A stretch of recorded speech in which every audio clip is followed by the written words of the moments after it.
Good morning, student. In today's lecture, we will discuss the new term, that is accuracy and precision.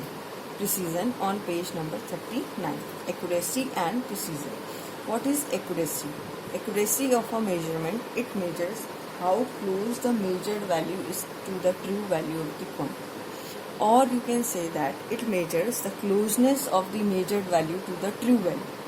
It measures the closeness of the true value to the measured value to the true value. For example, if you take the true value of g as 9.8 meter per second square and two students perform the experiment, first find the value is to be 9.71 meter per second square and the second value of g is 9.76 meter per second square. So if you round off this, then the G2 is 9.8 meter per second square and G1 is 9.7 meter per second square. So which value is close to this true value? The second value is close to the true value, so it is more accurate. So accuracy is the closeness of the measured value to the true value. This is true value and these two are measured value. This is measured value and this is second measured value. So the second measured value is close to the true value, that's why it is more accurate. Right, student? Now, precision. It tells us to what resolution or limit the quantity is measured by a measuring instrument. Basically, it is about the least count of the instrument. It is explained on the basis of least count. To what limit or to what resolution the quantity is measured by using the instrument. So precision is measured by the least count of measuring instrument. Smaller the least count, greater is the precision. Means less be the least count, more be the precise value. Right? Suppose a student is measuring the length of this AB rod by using centimeter scale and he find out it as 3.1 centimeter. By using other device he find it equal to 3.12 centimeter. By other device 114 centimeter. So which one is more precise? This third is more precise because here the observer is taking the reading up to 3 decimal places. In second he is taking the reading up to 2 decimal places and here he is taking the reading up to 1 decimal places. So here more is the precise means up to more decimal points you are taking the observation. For example, least count of simple scale is 0.1 centimeter, vernier caliper is 0.01 centimeter, screw gauge is 0.001 centimeter, spherometer is 0.001 centimeter. So which one is more precise, screw gauge and spherometer? We can explain it with an example also. For example, the mass of a piece of metal whose mass is known to us. This is its true value, 0.520 gram. 3 students take the following reading. You can take this table A, B and C. These are the students. Student A take the reading 1 as 0.52 gram, reading 2 as 0.51 gram, reading 3 as 0.50 gram. Student C, for first student it is up to how many decimal places? 2 decimal places. So it is less precise. If you take the mean of all these observations, the average mass is 0.51, which is away from the true value. So it is not precise, it is not accurate. Now the student B has taken the reading 1 as 0.516, second reading 0.15, third reading is 0.514. So the mean of this is 0.515 gram. If you calculate its mean, it comes out to be 0.515 gram. So here the precision is up to 3 decimal places, that is 0.001 gram. But it is also not accurate because it is not close to this true value. For student C, the first reading is 0.521 gram, second is 0.520 gram and third is 5.520 gram. If you take its mean, the mean comes out to be 0.520 gram. So this value is close to the true value and the precision is up to 3 decimal places. So the student C is taking the observation with more precise and it is more accurate. Precise because it is up to 3 decimal places and for second it is more accurate, it is close to the true value, it is close to the true value. But the student B is also taking the observation up to 3 decimal places. It is precise, but it is not accurate because it is not close to the true value. I think it is clear to you what is the difference between accuracy and precision. Now on page number 40, I have discussed significant rules. What do you mean by significant figures?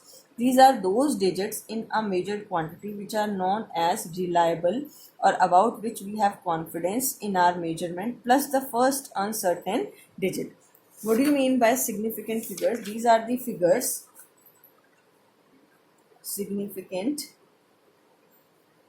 figures. These are the figures in which we have fully confidence, in which we are fully certain, and plus the one uncertain digit. For example, you want to measure the length of this road with the help of scale and it comes out to be in between 4.2 and 4.3 centimeter. So now we are not sure. We will take it as 4.25. It lies in between 4.2 and 4.3. So you can write it as 4.25 centimeter. So student, about first digit, about second digit, we are certain, we are sure. But about the last digit, it is uncertain. It is uncertain. 4.25. And so what is the significant figure? These are the figures in which we have full confidence or about which we are certain, and plus the last uncertain digit, that is 5. So the number of significant figures are here 3. Number of significant figures are here 3. So there are some rules for finding the significant figures. Rule 1 is all the known zero digits are significant. For example, 6712. This is a number. All the digits are known zero. So significant figures are 4. Second, 13.75. Also, all the digits are known zero. So significant figure is 4. Right? You can count the digits 1, 2, 3, 4. Here also 1, 2, 3, 4. All the digits are significant. Now, second rule is all the zeros between two known zero digits are significant. Means दो known zero digit के बीच में जो zeros आ रही हैं वो क्या होंगी? Significant. जैसे 40093. If you count the number of digits 1, 2, 3, 4, 5. So significant figures are 5. 100.06. So significant figures are 3, 4, 5. Because all these zeros are in between two known zero digits. These are significant. 1.08097. So significant figures are 1, 2, 3, 4, 5, 6. How many significant figures are there? 6. Now, if a number is less than 1, the zeros on the right of the decimal point and to the left of first known zero digit are not significant. See student, this is a decimal point and to the right of this decimal point, the zeros which are present, these are not significant, and to the left of known zero digit are not significant. So significant figures are 1, 2, 3 and 4. So it is 4. For example, if you take rule number 3, if I will write 0.0008905.6, so how many significant figures are there? 1, 2, 3, 4, 5.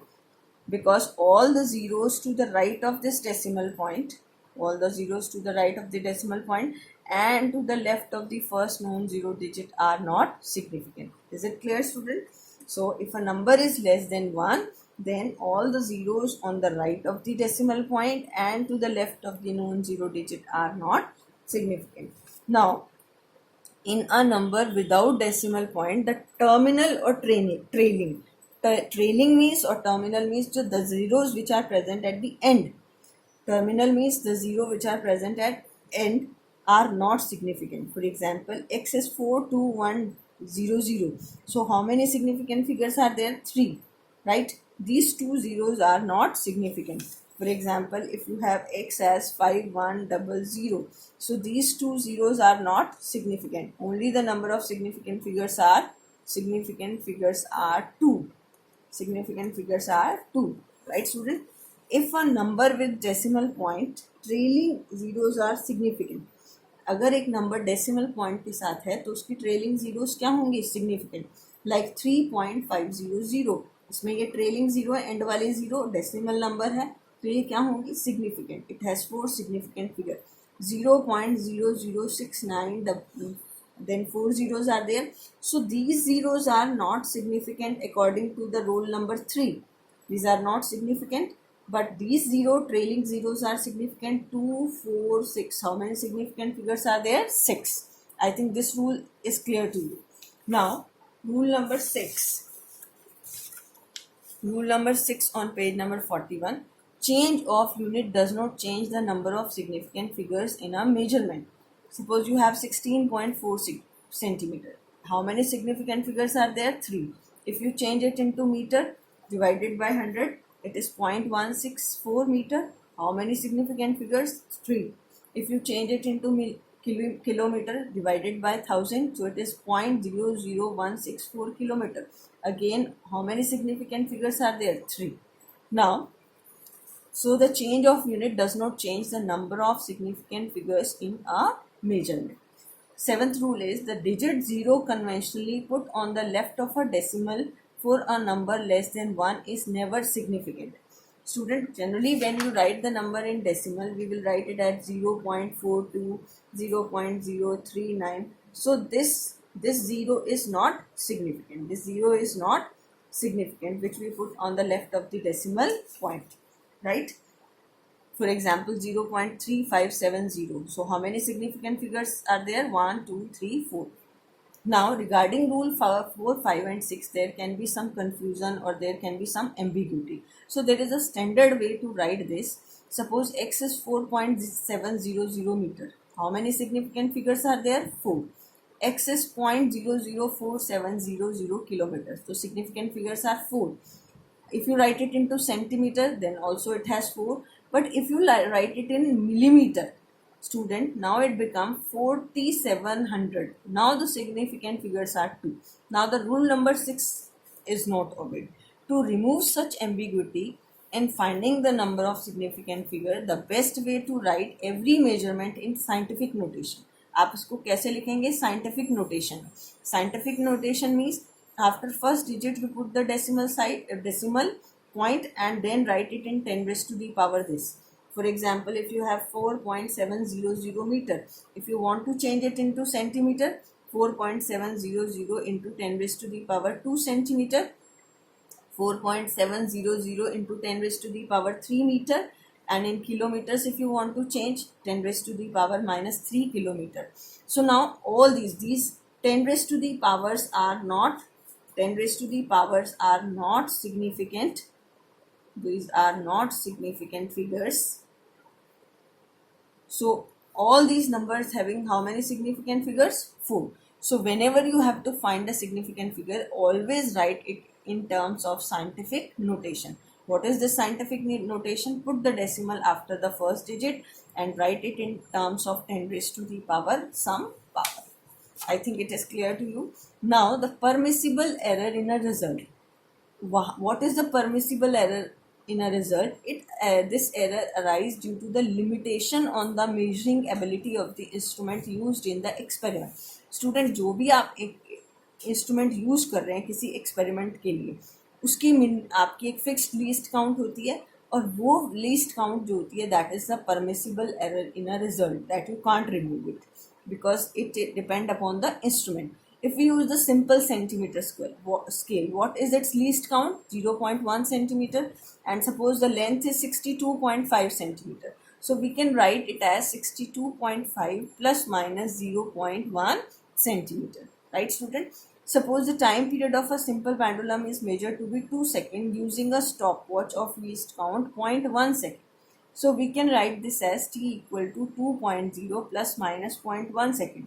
This means the time period lies in the range 2 plus 0.1 second to 2 minus 0.1 second. This means 2.1 second to 1.9 second. In the same way, 62.5 plus 0.5 to 62 minus 0.5. It means the length lies in between 62.6 to 62.4 centimeter. So this is the permissible error in a result which arises due to the least count of the instrument. Now the next question which I am going to discuss is very important. Two resistors of resistance R1 equal to 100 plus minus 3, R2 equal to 200 plus minus 4 ohm are connected in series Then in parallel, find the equivalent resistance in series, and second is parallel. For series, RS is equal to R1 plus R2. I think in the previous lecture I have discussed the series combination. So what is delta RS? Plus minus delta R1 plus minus delta R2. This is plus minus 3 plus minus 4. It is plus minus 7. Now for the parallel combination, student, you have to learn this result directly. 1 by Rp is equal to 1 by R1 plus 1 by R2. For this, the result you have to write directly. Delta Rp is equal to Rp square delta R1 divided by R1 square plus minus delta R2 by R2 square. Right? So in the denominator there is a square. Now 1 by Rp, if you calculate, 1 by Rp is 1 by 100 plus 1 by 200. So if you take the LCM, it is 200, it is 2 plus 1, it is 3 by 200. So Rp is equal to 200 by 3 ohm. Right, student? And its value is 66.7 ohm.